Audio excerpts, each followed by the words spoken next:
तो आपके तीसरे प्रश्न में जो आपका तीसरा बहुपद दिया है वो है आपका 6x² - 3 - 7x। अब आपको क्या करना है, इसको सही तरीके से अरेंज करना है, क्योंकि आपका ax² - bx plus bx plus c इसके इस तरह नहीं दिया है, तो इसको हम अरेंज करेंगे। कैसे करेंगे?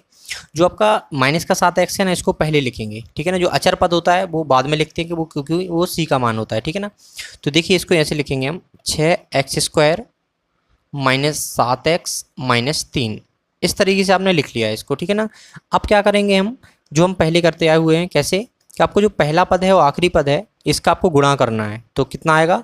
6 × 18, तो माइनस का 18x आ जाएगा, क्योंकि आपका 3 किस में, माइनस में है। तो आपको दो ऐसी संख्याएं लेनी है जिनका गुणा क्या है आपका माइनस का 18 आ जाए, लेकिन और जोड़ने या घटाने में कितना है, माइनस का 7 आए। तो देखिए 18 किस किस में आता है, 2 का जब हम गुणा 9 में करें तब भी 18 आता है, ठीक है ना। 3 का गुणा हम जब 6 में करें तब भी आपका क्या आता है, 18 आता है। लेकिन अगर हम 3 और 6 को जोड़ें तो 9 हो जाएगा, 9 तो हमें चाहिए नहीं, और माइनस करें तो 3 आएगा, तो ए भी नहीं चाहिए, तो ये गलत हो जाएगा हमारा। लेकिन अगर हम 2 और 9 को जोड़ें तो 11, तो गलत हो जाएगा, जोड़ना तो हमें है नहीं। लेकिन 9 में से हम अगर 2 माइनस करते हैं तो 7 आता है, लेकिन हमको क्या चाहिए, माइनस का 7 चाहिए, मतलब जो बड़ी संख्या होगी वो माइनस की होगी। तो देखिए यहाँ पर हम अगर इसको 2 गुणा -9 इस तरह से दो संख्याएं लेते हैं, तो अगर हम इनका गुणा करेंगे तो माइनस का 18 आ जाएगा, सही है। अगर हम इसको माइनस करेंगे, ठीक है ना, इसमें से इसको घटा देंगे तो क्या आ जाएगा आपका 7 आ जाएगा माइनस का, ठीक है ना। तो इस तरह से आपको क्या लेना है, 2 लेना है आपको, और माइनस का 9 लेना है, ठीक है ना। तो देखिए अब हम क्या लिखेंगे -7 की जगह पे, यहाँ सबसे पहले लिखेंगे 6x², ठीक है ना। अब देखिए जो आपका माइनस का 7x है, इसकी जगह पे आपको देखो अगर लिखना है तो 2 लिखना है तो आपका प्लस का 2 लिखना चाहिए। जो आपको 9 लिखना है तो माइनस का 9 होना चाहिए। तो हम क्या लिखेंगे, 2x प्लस का रखेंगे 2x, ठीक है।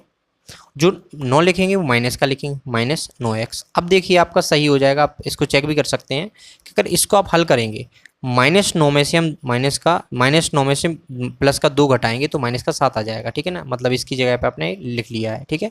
अब क्या करेंगे हम, इसमें से हमको कॉमन लेना है। कॉमन कैसे लेंगे, यहाँ पर देखिए दोनों में आपका x है, दोनों में आपका 2 भी मिल जाएगा, ठीक है ना। तो मतलब इस पूरे 2x को हम कॉमन ले लेते हैं। तो यहाँ लिखेंगे हम 2x, यहाँ हम कॉमन लेंगे तो 6 में से 2 कॉमन लेंगे तो 3 बचेगा, क्योंकि भाग दे के कॉमन लेते हैं, ठीक है ना। तो अगर 2 का हम भाग देंगे 6 में तो 3 बार जाएगा, इस तरह से कॉमन लेते हैं। x से x कट जाएगा, मतलब एक x बचेगा आपका अंदर, मतलब आपका 6x² में से अगर 2x को आप कॉमन लेंगे, भाग दे के लेते हैं कॉमन, कैसे लेते हैं इसको आपको बता देते हैं।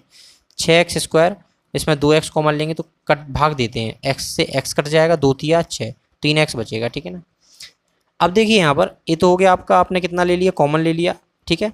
अब देखो प्लस लगाएंगे, फिर 2x में तो आपने 2x ही कॉमन ले लिया, तो यहाँ बचेगा केवल 1 बचेगा, ठीक है ना। जब कुछ नहीं बचता तो 1 मानते हैं हम, ठीक है। इस तरह से आपने इसमें से 2x कॉमन लिया तो आपका 3x आया, इसमें से 2x कॉमन लिया तो आपका 1 आया। अब इन दोनों में से क्या कॉमन ले सकते हैं, आप ले सकते हैं 3, लेकिन माइनस भी दोनों में, तो माइनस का 3 ले सकते हैं आप कॉमन, तो लिखेंगे -3, ठीक है। माइनस का 3 लेंगे तो देखिए माइनस यहाँ से कॉमन चला जाएगा, और 3 का हम भाग देंगे 9x में तो बचेगा 3x, ठीक है ना। तो यहाँ से 9x में से आपने 3 कॉमन लिया है तो 3x बचा, और माइनस के 3 में से आपने माइनस का 3 कॉमन लिया है तो कितना बचा, प्लस का 1 बचेगा। अब आपको देखो इसको आप यहाँ भी चेक करना है आपको कि दोनों एक जैसी संख्याएं आनी चाहिए। अगर एक जैसी नहीं आ रही है ना, तो आपने क्या है, गलत किया है, ठीक है ना।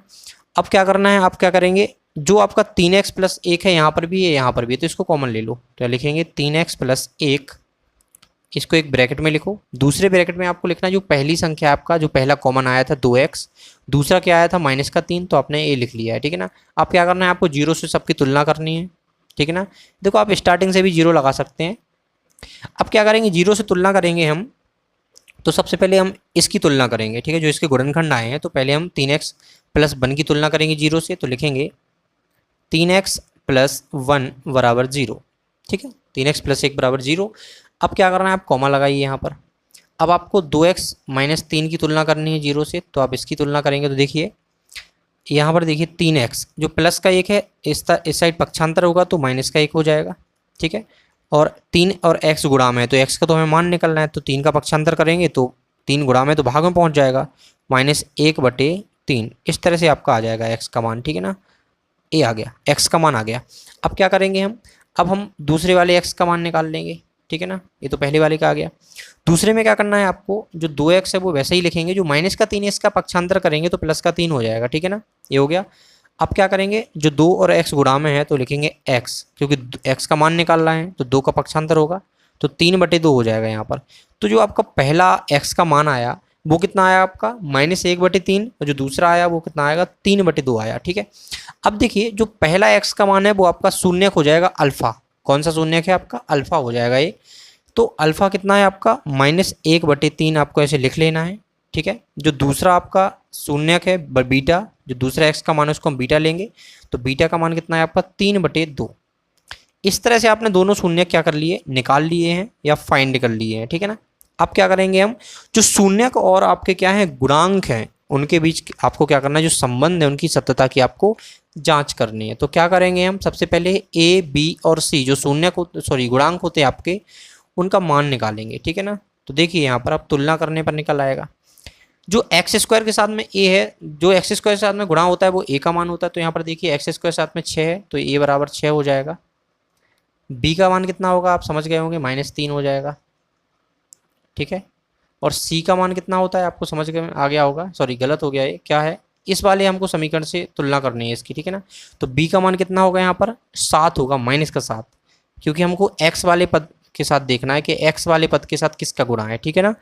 तो यहाँ पर b का मान कितना हो जाएगा आपका -7 हो जाएगा। और c का मान ये वाला होता है जिसके साथ x का गुणा नहीं होता है, ठीक है ना। जिसके साथ देखो x² के साथ जिसका गुणा है वो a का मान, x के साथ जिसका गुणा है वो b का मान, और जो आपका अचर पद है वो आपका c का मान होता है, ठीक है ना। तो आपको ये लिखना था यहाँ पर, तो -3, ठीक है। इतना लिख लिया आपने कि जो आपका a का मान आ गया वो कितना आ गया आपका 6, b का मान -7, ठीक है ना, और c का मान आपका -3। अब देखिए अब आपको संबंध की सत्यता की जांच करनी है, ठीक है ना। संबंध आपको पता है, याद हो गया होगा कि क्या है पहला संबंध, अल्फा प्लस बीटा बराबर कितना होता है -b/a। तो हम इसको पहले सॉल्व कर लेते हैं। देखिए अल्फा का मान कितना है आपका -1/3, कितना है -1/3, तो यहाँ लिखना पड़ेगा आपको -1/3, ठीक है ना। प्लस बीटा मान कितना है आपका 3/2, 3/2 लिखा आपने, बराबर -b का मान बताइए कितना है आपका, -7 है, तो माइनस लगाएंगे और b का मान कितना है -7, ठीक है ना।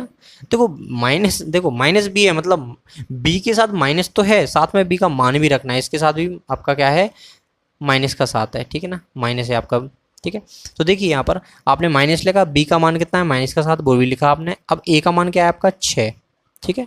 तो देखिए यहाँ पर अब हम क्या करेंगे, इसका LCM लेंगे 3 और 2 का, तो कितना आएगा आपका 6 आएगा।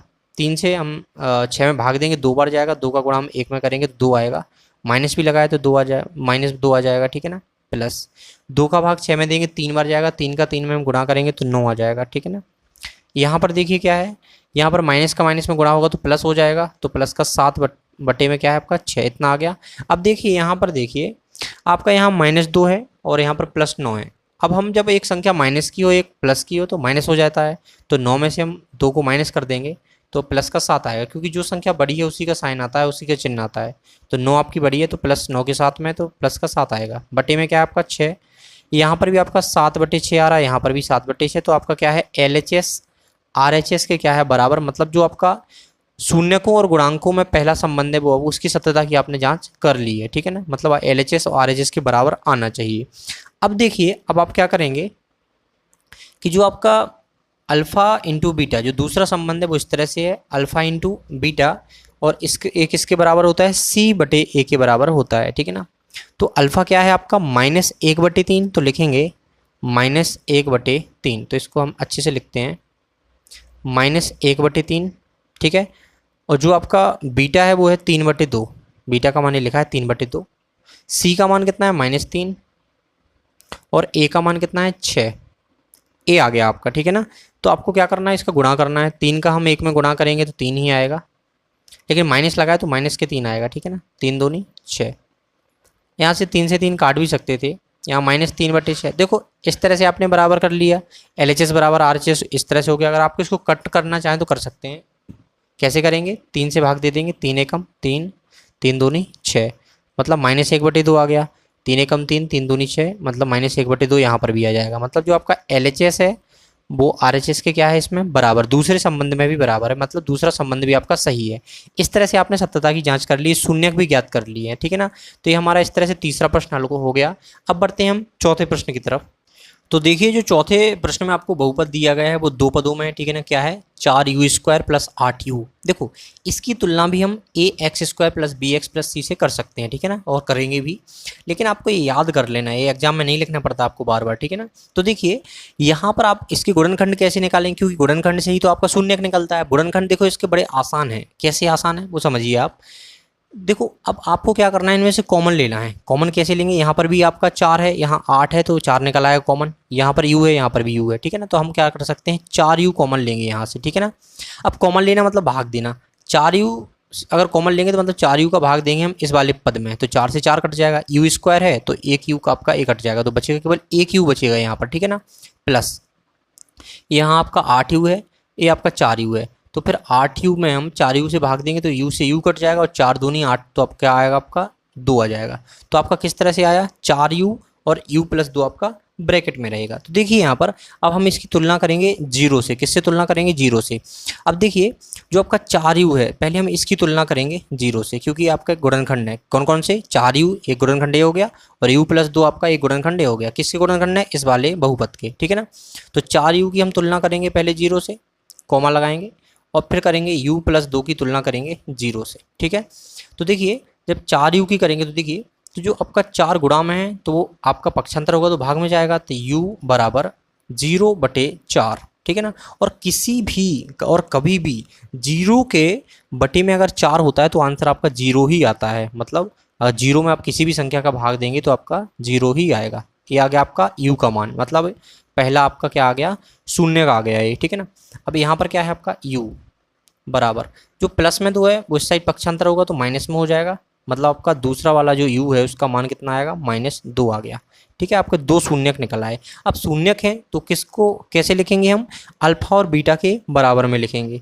तो अल्फा बराबर क्या आ गया आपका 0 आ गया, जो पहला u का मान है। जो बीटा बराबर होगा वो कितना होगा आपका -2, ये बीटा बना है, ठीक है ना, इस तरह से। तो a बराबर 0 और बीटा बराबर -2, इस तरह से आपने इसको लिख लिया, ये आपके शून्य का आ गया। देखिए अब आप समझेंगे कि इसको तुलना कैसे करने हैं a और b और c के मान निकालने के लिए। तो लिखेंगे a बराबर, देखो जो स्क्वायर वाली संख्या के साथ में है, मतलब स्क्वायर वाली चर के साथ में है जो आपका, वो आपकी संख्या होगी a का मान, ठीक है ना। तो u² के साथ में क्या है 4, तो आपका a हो गया। अब जो आपका x है, ठीक है, यहाँ पर क्या है u है, तो जो u वाले चर के साथ में होगा वो क्या है आपका b का मान। तो b बराबर कितना हो जाएगा आपका 8, ठीक है ना, ये देखना है आपको। और आपका जो अचर के साथ में होगा वो आपका c का मान होता है, लेकिन यहाँ पर c का मान है ही नहीं, तो हम क्या लिखेंगे c बराबर 0, इस तरह से आपको लिखना है। अब हम क्या करेंगे, इसकी सत्यता की जांच करेंगे। कैसे करेंगे कि आपको जो दो नियम दिए गए हैं कि आपको शून्यक और गुणांक के बीच में जो संबंध के जो नियम दिए गए हैं उसको आपको सत्यता की जांच करना है उससे, ठीक है ना। तो पहला नियम है अल्फ़ा प्लस बीटा, जो आपका अल्फ़ा होता है और जो बीटा होता है उसको अगर आप प्लस करेंगे तो वो किसके बराबर होना चाहिए, -b/a, ठीक है ना। ये आपके गुणांक हैं, ये शून्यक है। तो आप पहला गुणांक लिख लिए, जो शून्यक है वो देखिए, वो गुणांक देखिए। शून्य क्या है, अल्फ़ा बराबर 0, तो अल्फ़ा की जगह 0 लिखेंगे। बीटा क्या है, -2, तो यहाँ लिखेंगे -2। अब देखिए जो गुणांक हैं आपके उसमें b का मान कितना है आपका 8 है, लेकिन -b लिखा है, तो माइनस बाहर लिखेंगे ब्रैकेट के और 8 लिख देंगे, ठीक है ना। बटे में a, तो a का मान क्या है आपका 4, ठीक है। तो इस तरह से आप कर रहे हैं। तो देखिए यहाँ पर 0 जब प्लस करेंगे किसी भी संख्या में तो वही संख्या ही आएगी, तो -2 ही आएगा, ठीक है ना। यहाँ आपका -8 हो जाएगा, क्योंकि माइनस ब्रैकेट के बाहर है, गुणा होगा तो -8 हो जाएगा, बटे 4, ठीक है, -2। जब हम 4 का भाग देंगे 8 में तो 2 बार जाएगा, तो -2 आ जाएगा, 4 दूनी 8, ठीक है।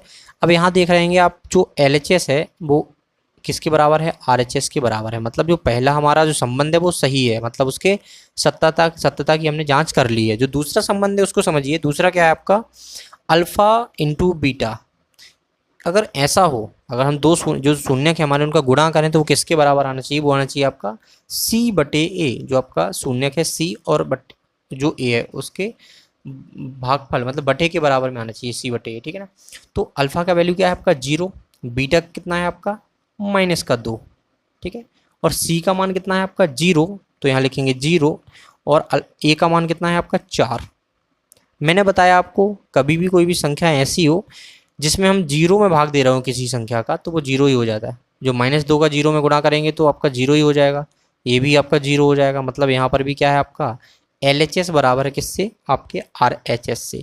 मतलब आपके दोनों कंडीशन में या दोनों संबंधों में आपका सत्यता की जांच सही हो रही है, ठीक है ना। तो इस तरह से आपने चौथा प्रश्न हल कर लिया है। अब बढ़ते हैं हम 5वें प्रश्न की तरफ।